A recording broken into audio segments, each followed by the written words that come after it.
Olá, alunos e alunas de Filosofia Moderna. Vamos concluir nessa hora as nossas reflexões sobre o grande pensador Francis Bacon. Estivemos vendo até aqui que Bacon tem uma concepção indutiva quanto à possibilidade do conhecimento científico. Vimos também que ele alerta para o perigo de formas de conhecimento que vão desvirtuar a verdadeira natureza do conhecimento para a sua possibilidade explicativa da realidade tal qual ela é, os chamados ídolos do conhecimento. E nesse momento nós vamos fazer uma conclusão em cima da filosofia de Bacon, falando sobre o seu método indutivo, quais os passos desse método, o método que tem por alvo construir um saber mais universal a partir da observação das singularidades, das particularidades do objeto empírico.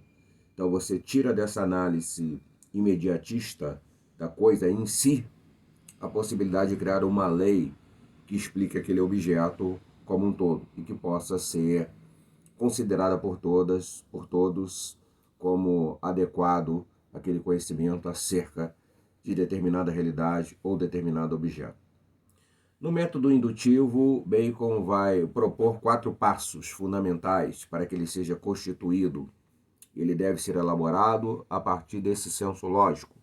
Primeiro, a observação e coleta de dados.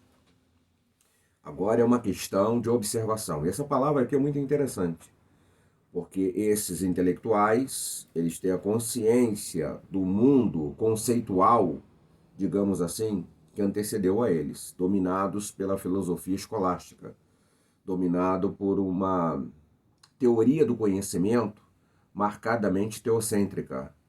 E esse teocentrismo, ele é um elemento sob controle da hegemonia da igreja, mais especificamente aqui, claro, a Igreja Católica.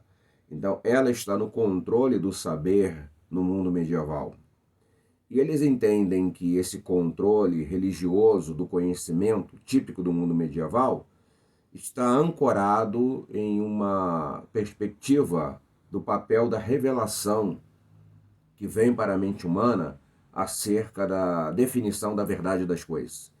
Agora, então, essa palavra é como que deixada de lado, a palavra revelação, nesse espírito cientificista que está nascendo e se firmando no início dessa modernidade, ou criando as condições para o seu estabelecimento mais concreto e objetivo no espaço social.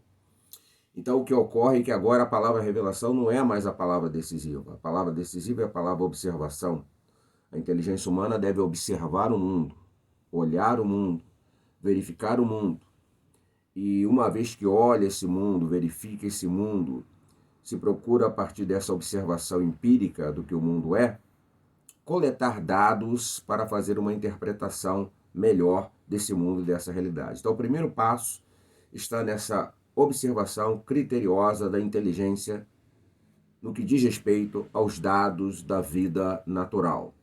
E poderíamos até pensar que um pouco mais adiante esse processo também será aplicado para a observação da condição humana e da vida social, uma leitura antropológica e sociológica da vivência humana, menos marcado ou quase nada marcado por uma determinação do pensamento e da inteligência religiosa, mas marcado agora por esse critério de observar de fato o que o homem é, em termos de pensamento mais naturalista acerca do sentido da sua existência, e também observando a partir da percepção de que esse homem constrói espaço social, como ele se comporta nesse espaço social e quais são os interesses que ele tem dentro desse espaço social e o que esse espaço social, por ele construído, diz acerca dele mesmo. Já que ele faz o espaço social, o ser humano, mas ele também é feito pelo espaço social. Nós, ao mesmo tempo que somos agentes de um processo dentro da vida social, nós somos também resultados, em certo sentido, do que esse espaço social determina como possibilidade do nosso ser social, da nossa vivência cotidiana dentro de um tipo de sociedade. Então, Bacon tem uma ideia de que é preciso partir da observação e da coleta de dados. Em seguida, organizar de forma racional esses dados. Você vai coletar os dados e depois vai analisar de forma racional. Pense numa pesquisa que você está fazendo. Você fez um questionário perguntando a um grupo de pessoas sobre determinado assunto e depois você analisa esse questionário para, por exemplo, estabelecer um percentual. Tantos pensam assim e outros pensam de outra forma. Para verificar tendências, há uma tendência maior nesse grupo social de pensar dessa maneira acerca da vida, e já no outro grupo social você tem uma tendência bem diferenciada dessa. Então você pega dados e analisa os dados. Você faz a pesquisa de campo, por assim dizer, e à medida que você tem o registro dessa pesquisa de campo que você fez, você começa a fazer uma análise do significado. O que aqueles números dizem? O que aqueles dados dizem? Os números e os dados coletados sempre vão dizer alguma coisa. É preciso que a inteligência saiba interpretar isso que os dados e os números estão dizendo a partir do momento que a pesquisa foi feita e foi realizada. O terceiro passo para Bacon desse método indutivo de investigação experimental da realidade é a formulação de hipóteses explicativas. Você sempre parte de uma hipótese. Quando eu falo hipótese, eu sempre lembro de uma definição que até mesmo é um pouco cômica, mas uma definição que jamais saiu da minha mente, quando eu era estudante ainda do ensino médio, há muitos anos atrás, em Jacarepaguá. Um determinado professor em sala de aula nos definiu hipótese da seguinte maneira: hipótese é uma coisa que não é, que a gente pensa que é, para ver como seria se fosse.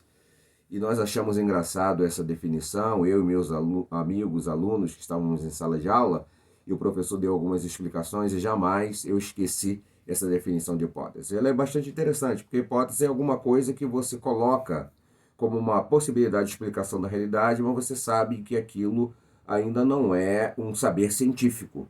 Terá que ser testado, terá que ser criticado, terá que ser analisado por outras inteligências, por outras manifestações de racionalidade, para ver se sustenta. A partir do momento que aquela hipótese for bem testada e ela não puder ser desarticulada, ela não puder ser anulada, ela sai dessa condição de hipótese e passa a ser, na verdade, uma teoria que deu conta da realidade ou parte da realidade que estava sendo estudada. Então, é preciso formular hipóteses para, num primeiro momento, fazer o teste delas como uma possibilidade explicativa do evento ou da realidade que nós estamos estudando e investigando.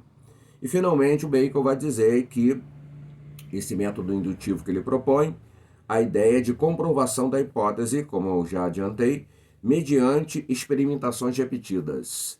Se você volta lá constantemente naquele objeto que você analisou e consegue tirar de novo os mesmos resultados, significa que todo esse esforço intelectual de verificar se há alguma alternativa àquela forma de explicação que foi estabelecida não está se colocando. Então, momentaneamente que seja, porque as coisas mudam, nós vamos admitir que aquela explicação acerca da realidade está bastante aceitável, porque podemos voltar lá no processo inicial e refazê-lo e chegar a conclusões bem semelhantes ou até mesmo idênticas acerca do que estamos investigando e verificando.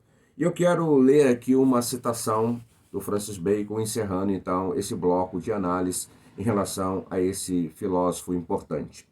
Ele diz assim em determinado momento, é como se fosse uma síntese daquilo que ele propõe em termos de exercício filosófico de interpretação do mundo e da vida. Ele diz assim: aquele que começa uma investigação repleto de certezas acabará terminando cheio de dúvidas. Mas aquele que começa com dúvidas poderá terminar com algumas certezas. Dúvida e certeza. Essas duas palavras fazem parte da condição humana.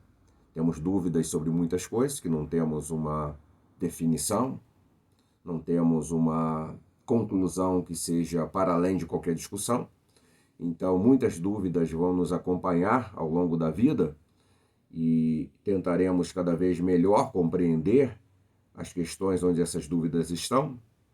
Mas também temos algumas certezas, caminhamos dentro de algumas certezas e algumas coisas nos parecem bem sólidas, bem devidas em termos do nosso pensamento interpretando aquela realidade, Dúvidas e certezas, portanto, fazem parte daquilo que o ser humano é e faz parte daquilo que o ser humano deve lidar. O próximo filósofo que nós veremos é o filósofo René Descartes. E René Descartes tem essa perspectiva também em cima da palavra dúvida, porque ele terá um horizonte teórico que nós vamos definir aqui como dúvida metódica. Veremos isso a partir da próxima aula.